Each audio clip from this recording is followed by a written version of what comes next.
Bonjour à tous, on se retrouve pour une nouvelle vidéo de Duel Commander. Donc aujourd'hui je vais commenter un match qui a lieu à la Ligue d'Artefact, euh, un jeudi soir. Donc on verra s'affronter Deadpool contre Lady Octopus. Alors rapidement pour les CZ, donc Deadpool 4 mana Rakdos 5/3 qui quand elle arrive, euh, au moment où elle arrive même, passe par la pile, il échange sa text box contre celle d'une autre créature sur le champ de bataille. Et la text box de Deadpool qui va refiler, c'est tu perds 3 points de vie à ton entretien, tu peux payer 3 pour sacrifier la bête, faire piocher ton adversaire. Donc une carte très puissante qui a rejoint tous les shells Slimefoot et qui a son propre shell en tant que commandant. Et de l'autre côté, Lady Octopus, un mana, c'est une 0/2 qui, au début, à chaque fois qu'on pioche notre première ou deuxième carte, à chaque tour, on met un marqueur ingéniosité dessus. Et ensuite, on peut l'engager et lancer gratuitement un sort d'artefact qui a un CCM inférieur au nombre de marqueurs qu'elle a sur elle, inférieur à égal. Donc, on a un shell artefact contre un shell midrange à Rakdos. Donc rapidement, ce qui s'est passé en début de partie, il y a eu Lady Octopus tour 1, suivi de, de Fatal Push.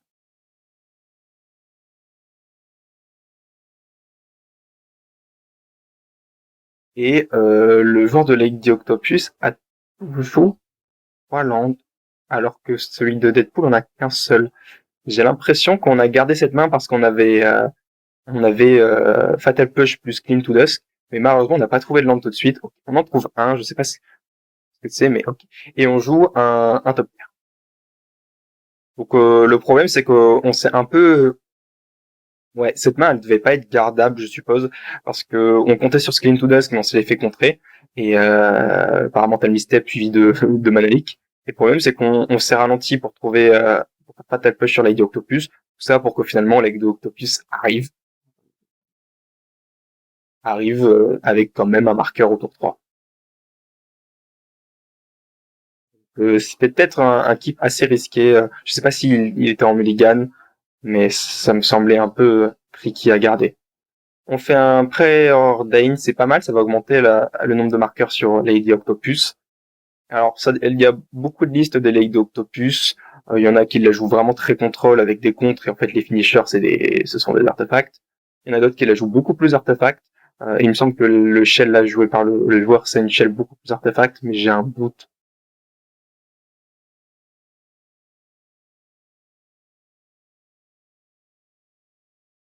On a trouvé un fetch, c'est une ou un land, je sais pas ce que c'est, on a trouvé un truc, un terrain. Donc c'est une très bonne nouvelle. Un fetch, probablement. Du coup, on s'est pas trop fait punir, on a trouvé nos deux landes consécutifs. Enfin, si, on s'est fait un peu punir, mais pas tant que ça. On aurait pu rester en dessous longtemps et perdre la partie rapidement. On a nos trois landes. Deadpool va pas couper beaucoup de choses, donc je suppose que la meilleure cible, ça va être Lady Octopus, mais à mon avis, le genre de Lady Octopus ne va jamais se full tap. Ok, Molten Collapse, on décide de détruire cette Lady Octopus. C'est pas absurde. Et en réponse, on va probablement casser un artefact.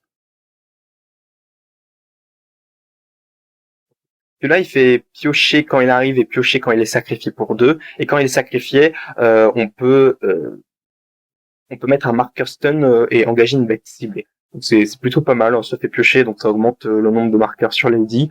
Et en même temps, ça peut servir de mini-gestion temporaire. Il manque pas mal au Shell Mono. Bon. On a géré cette Lady Octopus.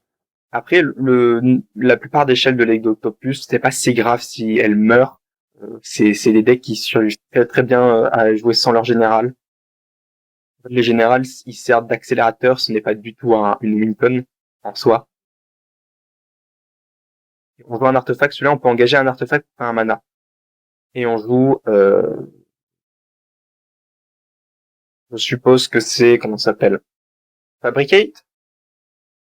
Ça ressemble à Fabricate. Ou alors c'est Solve the Equation? On n'a aucune idée. Soit ça va chercher un artefact, soit ça va chercher un rituel ou un éphémère. À mon avis, c'est un des deux.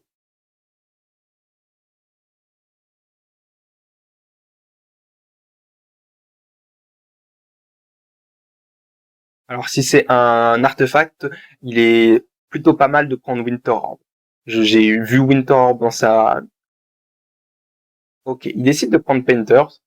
Ok, je suppose qu'il a Meulard pour faire ça dans sa main, parce que sinon c'est pas une si bonne idée. Là, en vrai, c'est un peu dommage, parce que... Et il le joue tout de suite. Donc là, on menace, écoute, j'ai potentiellement gagné ton prochain. Bon, c'est ultra risqué, parce que, bah, en face, on joue Deadpool, donc si on lande, on peut juste le voler, et on va le faire un tuto dans, perdre 3 points de vie tous les tours. À moins qu'on ait un contre, à moins que tu payes un du style Days ou une subtlety. Mais dans le cas où on n'a pas un contre gratuit, ça me paraît fort risqué de mettre ça face à... Là, on a une, une vraie question. La question, c'est est-ce qu'on tue ce Painter Servant? Est-ce qu'on en a peur? Et on suppose que oui, hein, je veux dire, la personne a fait un tuto dedans. Et on peut pas le faire vraiment au tour, au moment où il active Meulard, parce que s'il raconte, on perd la partie, et on a vraiment pas envie de perdre la partie. Ok. Bon, je sais pas si c'était bien comme carte. Moi, à sa place, je pense que Winter Orb était pas dégueu. On a un artefact qui peut engager Winter Orb tous les tours. L'adversaire est déjà en 10 de mana, alors en plus, si on lui coupe 2 mana, on lui coupe tous ses mana, il fait plus rien. Donc, je pense que Winter Orb, c'était pas une mauvaise idée. On peut engager Winter Orb avec l'artefact là pour faire du mana, et du coup, ça annule l'effet symétrique de Winter Orb, puisque comme tout bon artefact équilibré à l'époque, engagé, il ne faisait pas rien. Et on a peut-être dû garder on a, on a bleu à la place de Saga, mais ça change pas grand-chose. Top Tier qui n'aura vraiment pas fait grand-chose de la game. Je suis vraiment pas fan de la carte, surtout dans Midrange Rakdos. Encore dans Slime Foot, je trouvais ça déjà pas fort, mais bon, on s'accorde bien avec Slime Foot. C'est vraiment pas assez fort. Bah alors dans Midrange Rakdos, je suis pas un fervent défenseur de la carte. Ok, on joue ça, il va arriver comme une copie d'une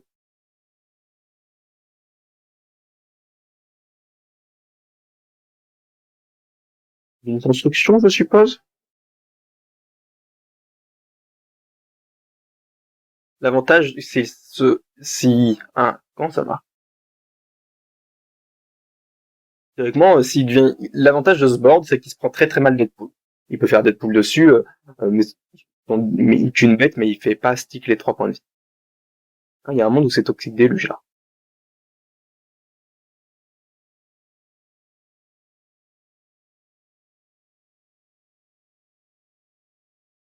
Ouais, je pense que c'est pas la dernière carte de sa main. Godfire Slice, qui est pas génial, hein.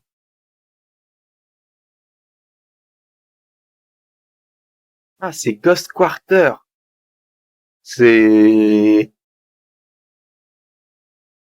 ah oui, je m'y attendais pas, celle-là. J'avais pas capté que c'était Ghost Quarter dans son deck, ok.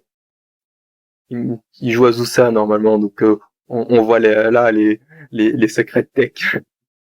Ok, on avait bien Meulard, ça paraissait logique. Bah, le problème, c'est que bon, bah, on a vraiment pas le board et là, on se fait bagarrer à coups de constructs énormes. Les constructs qui sont 1, 2, 3, 4, 5, sont quand même 5, 5. Donc on prend un 10 solide et on meurt, sachant qu'on n'a pas beaucoup de land. On a trouvé un land, c'est déjà une bonne nouvelle. Là, on doit Toxic Deluge, sinon on perd la partie. Et si notre adversaire a contre, et voilà, et on perd la partie. C'est pour ça, je pense que, ouais. En fait, la situation était vraiment trop mauvaise et, et c'était notamment dû au fait que ben il a mulligan trop agressivement dans son Fatal Push ou alors que il avait une main, je sais pas s'il a mulligan dedans. En fait, plusieurs options. Soit il était à 7 et il a gardé sa main parce qu'il avait Fatal Push et il fallait mulligan. Soit il a voulu mulligan dans ses interactions, il en a trouvé une, sauf qu'avec un land, il décide de la garder et il fallait peut-être garder une main avec plus de land et plus de les proactifs. Ou alors, dernière solution, il avait des mains nulles, il les a mulligan, et il se trouve que la dernière main, c'était land dans Interaction. C'est la partie, c'était ce qu'il fallait là. Et ça va, aller, c'est un 1005, autant la garder un land et une interaction, ce sera pas beaucoup mieux, un 1004. Ok. Deuxième partie. Bon, je vais rapidement passer la phase de...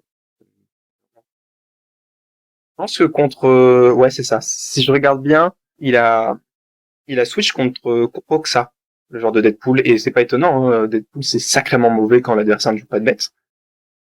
4 mana, il faut réussir à les passer, là où Roxa, au moins, ça se bagarre bien. Enfin, c'est 2 mana et ça fait un truc pas si fort, mais ok.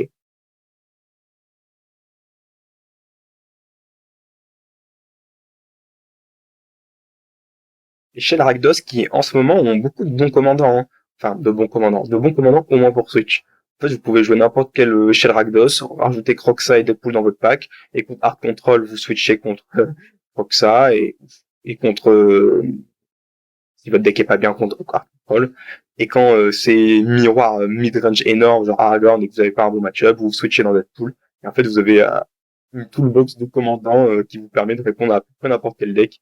Il suffit que votre deck de base, il va bien, je sais pas moi, aggro et combo, je sais pas, un deck qui va bien aggro et combo, qui a beaucoup d'ischias, du genre. Et en fait, tous les decks mid-range, vous les battez avec Deadpool. À peu près, hein, je crois que ça va pas à Same Foot, mais Aragorn, vous battez avec Deadpool. Et tous les decks contrôle avec Roxa. Oui, hein, je pense que c'est pas absurde, mais il faudrait trouver un troisième commandant jouable qui soit bien contre les decks combo, je pense, pour justifier un tel point.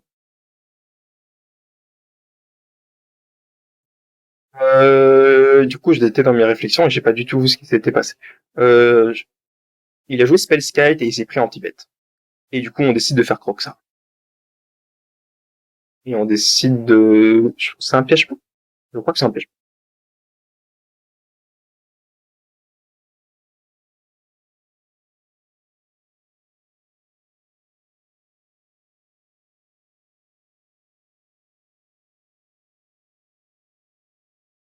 Ok. Ça, c'est un équipement pour deux. Quand on lance un sort non créature, on lui met un marqueur plus un dessus. Et également, quand on pioche notre troisième carte du tour, il me semble aussi, on met un marqueur dessus. Et, et il fait une créature. Enfin, je veux dire, il fait une créature qui est attachée et qui a cet effet. Ça peut vite grossir, faut faire gaffe.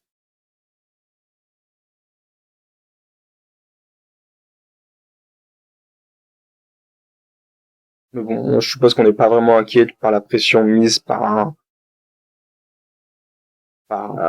une créature jouée par le joueur de mono bleu.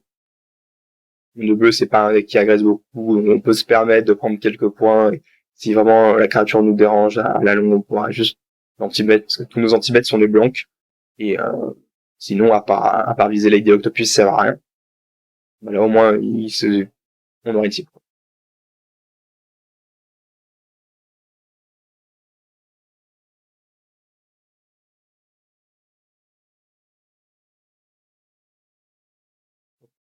On détape, on pioche un land. Je crois qu'on a 3 landes en main, dont le MDFC qui détruit des landes. Le MDFC, il est vraiment pas absurde contre Lady Octopus parce que il y a vraiment des lots très très forts, hein. Il y a Urza Saga qui est très fort dans Lady Octopus. Il y a Inventors Vert, je crois. Bref, le land qui va tuto de l'artefact, donc c'est pas mauvais également. Donc, 4 cartes pour moi, c'est 4 landes. Voilà, cinquième. J'arrive pas à voir la cinquième.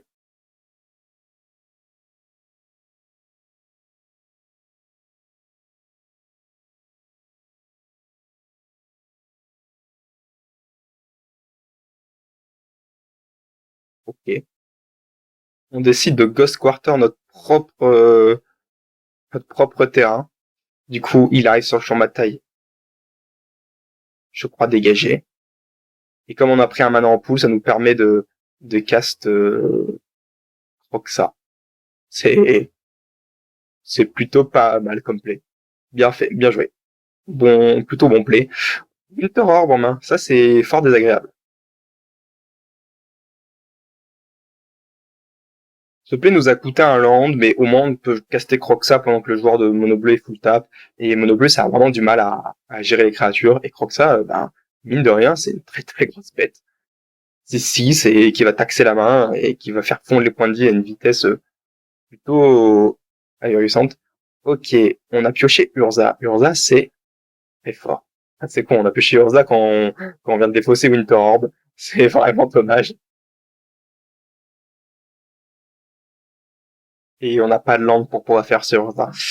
Ouais. Ouais, après, le problème de la plupart des listes de Lady Octopus, je sais pas si c'est le cas pour ce joueur-là, mais là, il y a beaucoup de listes qui jouent trop peu de land et en fait, on perd des tours 4 au tour 4, c'est très dur. Alors oui, ils ont du ramp, ce genre de truc, hein. Il y a des artefacts qui font du truc, des rampes, mais ça ne prendrait pas que ce Urza ne soit pas castable avant longtemps dans la plupart des parties. Et on met un talisman en jeu. On a mis Marie Curie, Émergence Intelligence. Celui-là, s'il touche, il fait piocher une carte. Et il peut exiler une créature artefact non jeton pour devenir une copie de cette créature. Ok, pour toujours. Sauf qu'il a la capacité que quand il touche, il pioche un nombre de cartes égal au nombre de blessures qu'il a infligées. Donc quand il touche un adversaire.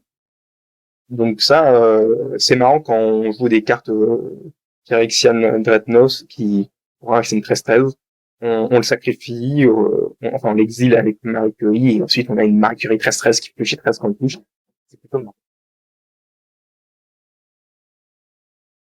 Donc, on attaque avec Roxa, on s'est défaussé de Urza parce que c'était la dernière carte de notre main, je crois. On n'est pas trop mal. Ah, là, je viens de réaliser qu'on ne voyait pas beaucoup les PV. Alors, sur la première game, ça n'a pas eu trop d'impact. Mais sur celle-là, bon, le Croxa a attaqué qu'une seule fois, et il attaque à chaque fois 2 cartes véritables. Du coup, selon mes estimations très estimatoires, Eric, il a 14, à moins qu'il ait fetch. Il a 14.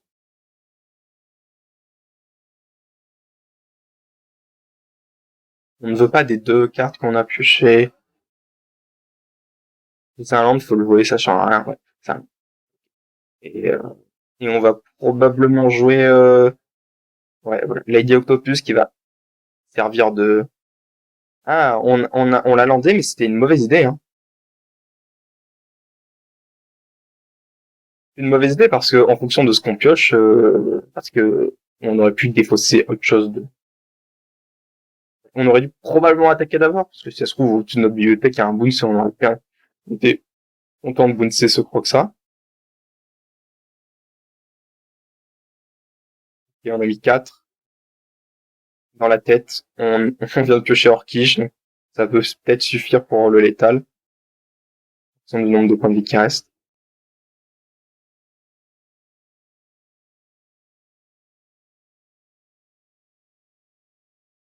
Il détruit son land, aucune créature peut bloquer. Et du coup, il y a probablement létal.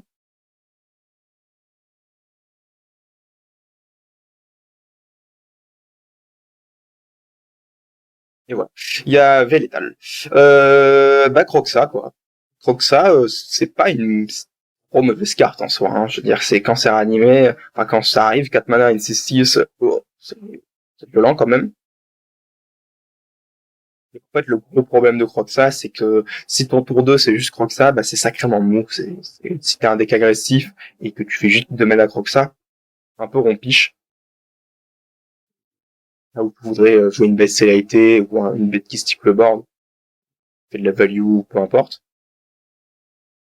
Mais bon, il y a rien à dire en late game, Croxa, il rigole pas non plus, hein. Bah, ça plus vite, quoi. Ça met une sorte de taxe sur la main qui est non négligeable, hein. L'adversaire, c'est comme défausser a dû se défausser d'Urza, Winter Orb, truc. Ok, the last one. Alors, on voit Clean to Dust, Fear of Missing Out, Ramsay Bombardier, Orkish Bowmaster, Deadpool, oh, la main, elle est solide, hein. Et Animated. Ouais, enfin, Deadpool. Deadpool, c'est pas si génial, mais l'adversaire ne s'attend probablement pas à ce qu'on ait Deadpool en main. Et tourner autour quand c'est dans CZ, c'est faisable. Tourner autour quand c'est dans le 99, c'est beaucoup trop.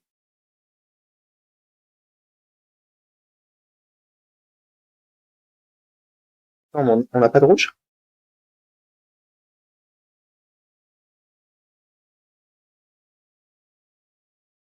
Si on n'a pas de rouge, c'est... Ok, ah, la punition.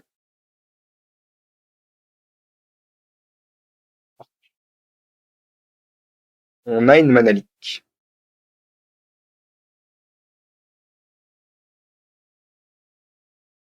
Ok, miscalque. Ouais, bah oui, on garde la main, mais on n'a pas de rouge. Du coup, non, fallait pas la garder. Cette orchid fait certes rêver, mais, mais pas suffisamment. Puis là, Lady Octopus qui fait faire son petit bonhomme de chemin. Faudrait vraiment qu'on trouve du rouge très rapidement, sinon ça va être très compliqué cette partie. On peut exiler, ouais, cette Gitaxian Pro pour pêcher une carte. C'est un énorme aveu de faiblesse. Et le compte, c'est pas, et c'est bien.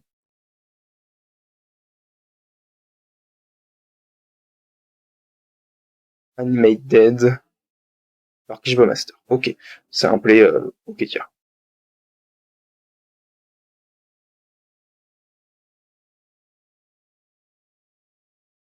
Animate Dead, on aurait préféré faire ça sur autre chose, mais bon, bah, on a que ça, et puis ça attaque c'est drôle.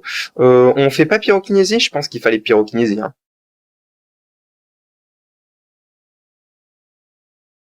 Je pense que ce de Deadpool, je pense qu'il fallait pyrokinésie.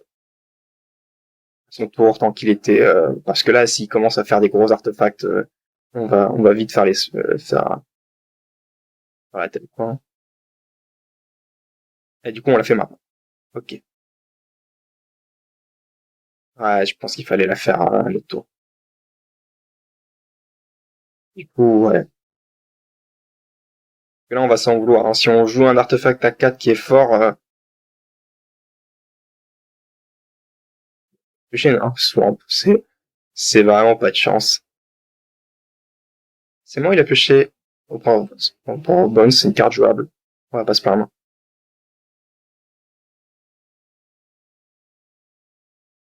Cette partie semble très très mal engagée. On n'a aucune pression. Lady Octopus est sur la table. On n'a pas de rouge.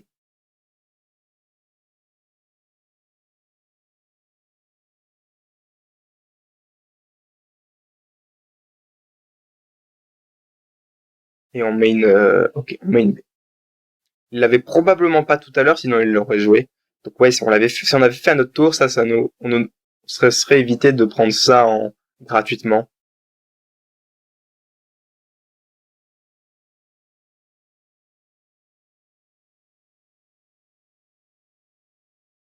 Bah, quoi, les joueurs de Lady Octopus jouent des artefacts qui coûtent très très cher et là, par exemple, s'il y a un Throne of Eldraine qui sort, on aura l'air vraiment pas très bien. Fabricate. Ah ouais, ça c'est l'enfer, hein. On peut prendre, qu'est-ce qu'on peut prendre? On peut prendre Throne of Eldraine qui fait 1 milliard de mana. On peut prendre, qu'est-ce qui est très fort?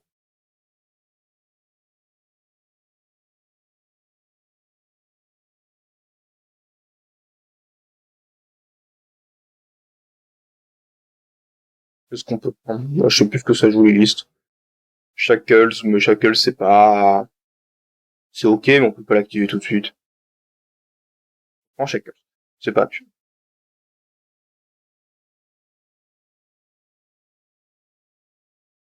C'est comme on tue pas, faut bien prendre les cartes de l'adversaire.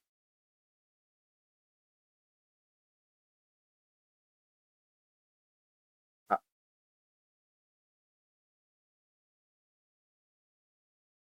ok, désolé pour j'ai fait une petite coupure, un problème technique.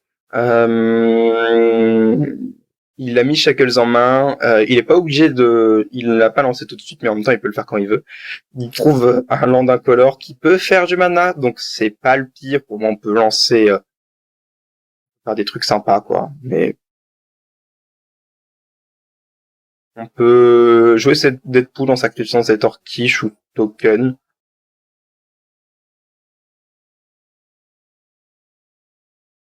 Ou alors on joue Banzai Bombardier. Banzai Bombardier, c'est fort.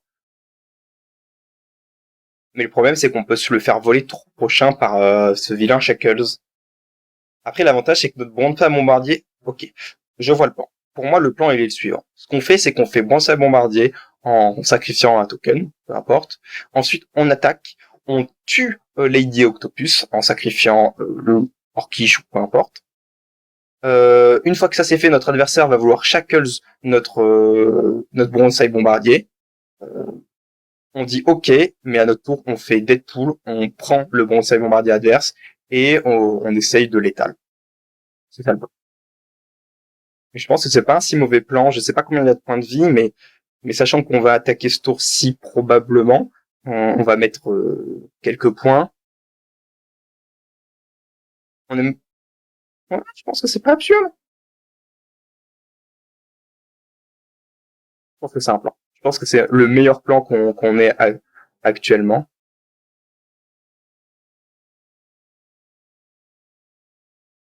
On peut faire Deadpool Lady Octopus, mais ça complique pas grand-chose. Je pense que là, à part un Nekala Game sur Deadpool, célérité, machin,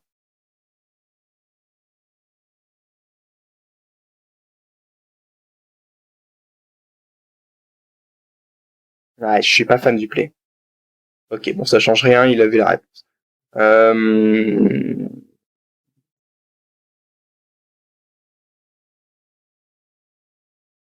ça change rien, il avait la réponse.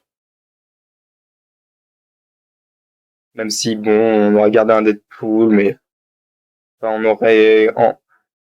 Ouais, est-ce que ma ligne était meilleure? Je pense qu'elle était pas absurde, la ligne, hein.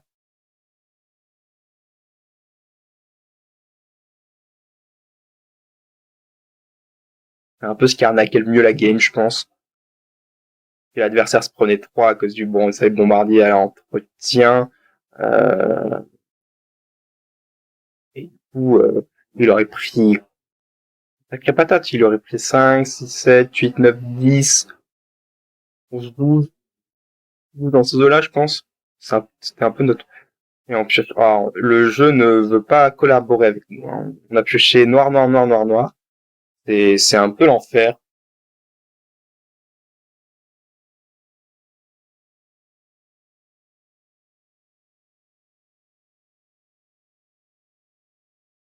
On peut lui attaquer avec notre 3-3 et s'il décide de la voler, bah en vrai, au moins c'est déjà ça qui vole et pas autre chose. Je pense que c'est beaucoup mieux que de se faire voler un Opera of Bones. De toute façon, on a aucune pression. On peut tenter des trucs, quoi. Et ce qui nous vole, on peut théoriquement on a ce mana? Ouais, non. On exile, un entretien, enfin, à la phase de combat.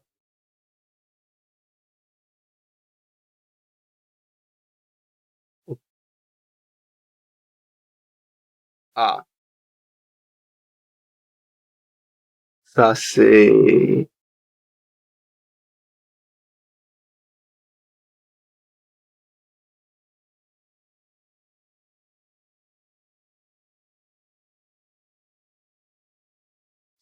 Ah, la punition ultime. En gros, là, il a voulu adapter pour contrer la guivre.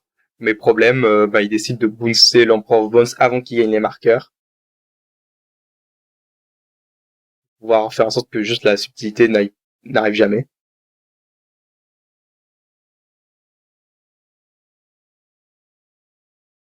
Ok,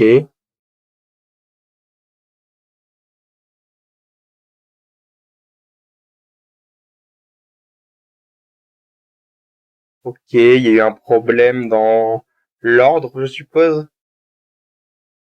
Ouais, il a mis les marqueurs avant, donc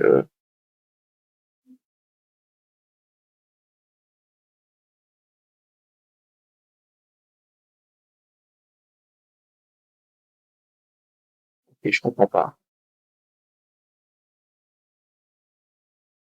Après, de base, ça marchait pas très bien parce qu'on peut l'adapter 2 fois au pire. Tu peux l'adapter en réponse.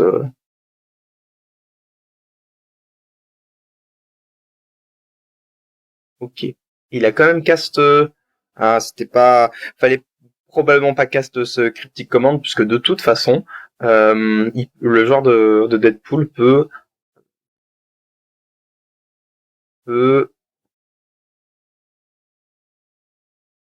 adapter Emperor of Bone sans réponse et ça revenait au même.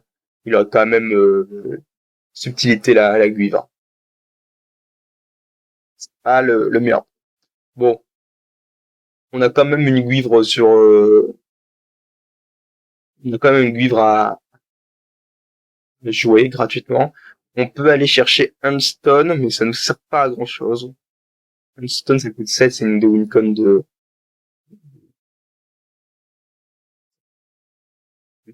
c'est pas pur.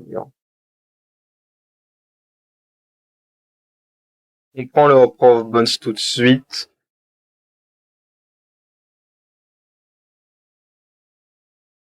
Bon, cette baie qui va chercher des artefacts, elle a été très très nulle en cette partie, elle n'a absolument rien fait.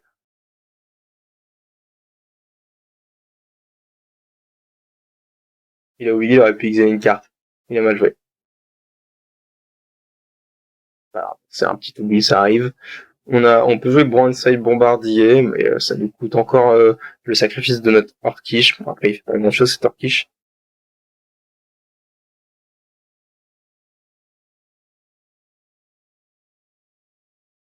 Et on active ça pour faire une copie de Roxa, je suppose. Ouais, Roxa. Roxa qui, comme il n'a pas été échappé, il retourne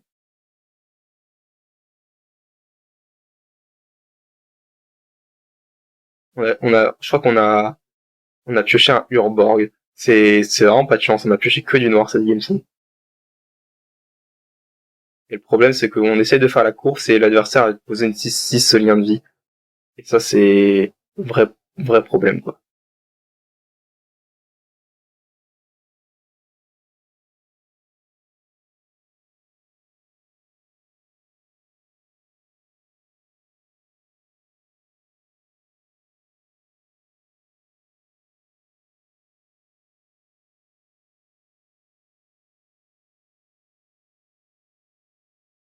Et on a bloqué.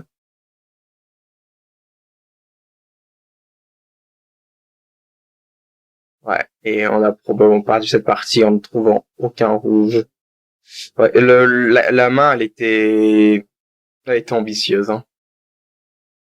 Je crois que c'était là le problème. La main était beaucoup trop ambitieuse avec deux landes ou trois, je sais plus, mais sans rouge.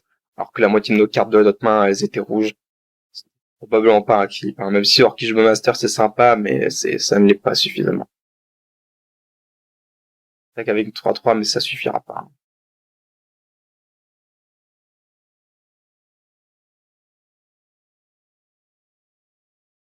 Je suis désolé, on voit pas les points de vie, mais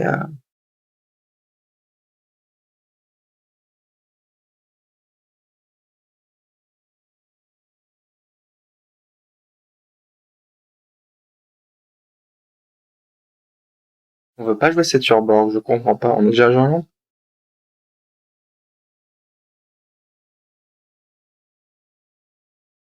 Le gros problème, c'est qu'il y a quand même une T6 qui nous tabasse tous les tours, hein.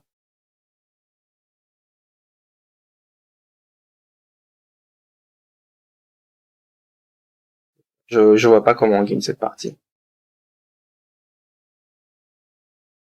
Et ça dit qu'on peut pas dégager de permanents par tour. Je crois, parmi artefacts, terrain et créatures, il me semble.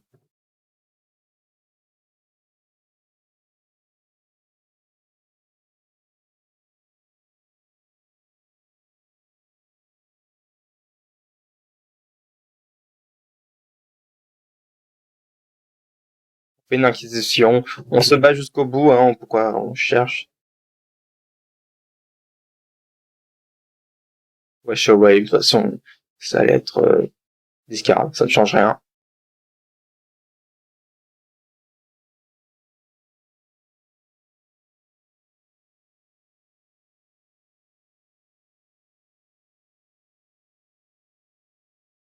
Ouais, et on décide de... Ah, et le rouge arrive le tour d'après. C'est dommage. Bon, on a vu les 3 games, quand le deck de Deadpool sort correctement, on arrive à se battre. Mais là, le problème, c'est qu'on a probablement gardé des mains un peu trop ambitieuses. La 1 avec un seul land et la 3 avec pas de rouge. Notre main était full rouge, hein. Sachant que Deadpool, c'est pas non plus la meilleure carte du match-up. Euh, donc ouais, c'est un peu dommage. Mais bon, en tout cas, j'espère que la vidéo vous aura plu. Et je vous souhaite à tous une bonne journée.